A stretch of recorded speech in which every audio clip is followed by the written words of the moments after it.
పాలమూరు రంగారెడ్డి ఎత్తిపోతల పథకంలో అక్రమాలు జరుగుతున్నాయని విమర్శించారు మాజీ మంత్రి డీకే అరుణ. ప్రభుత్వ జీవో 94 ప్రకారం టెండర్లు పిలవడం లేదన్నారు.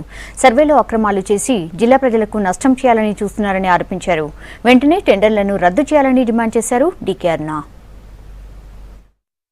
పాలమూరు రంగారెడ్డి ఎత్తిపోతల పథకం ద్వారా సర్వే నిర్వహించినటువంటి ఆయకట్టు సర్వేలో మరి డిస్ట్రిబ్యూటరీల ద్వారా గానీ అదేవిధంగా main canals, distributaries, feeder channels కి సర్వే కోసం టెండర్స్ పిలిచినారు. ఆ టెండర్స్ లో కూడా అవకతవకలు ఉన్నాయి.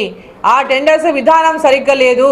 ఇమ్మీడియట్ గా టెండర్స్ విధానాన్ని రద్దు చేయండి అని చెప్పి ప్రభుత్వాన్ని మొన్ననే నేను కోరినటువంటి విషయాన్ని మరోసారి గుర్తు చేస్తా ఉన్నా.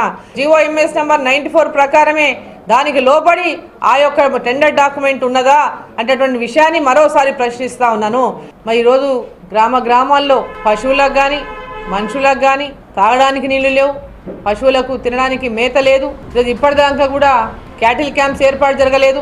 మరి ఎక్కడ కూడా ఈరోజు ఈ రాష్ట్రంలో ఉన్న ముఖ్యమంత్రికి కరువు పైన కానీ రైతుల పరిస్థితి పైన కానీ ఇప్పటిదాకా నోరు విప్పి మాట్లాడినటువంటి పరిస్థితి లేకపోవడం నిజంగా చాలా దారుణమైనటువంటి విషయం అని చెప్పి సందర్భంగా నేను తెలియజేస్తున్నా.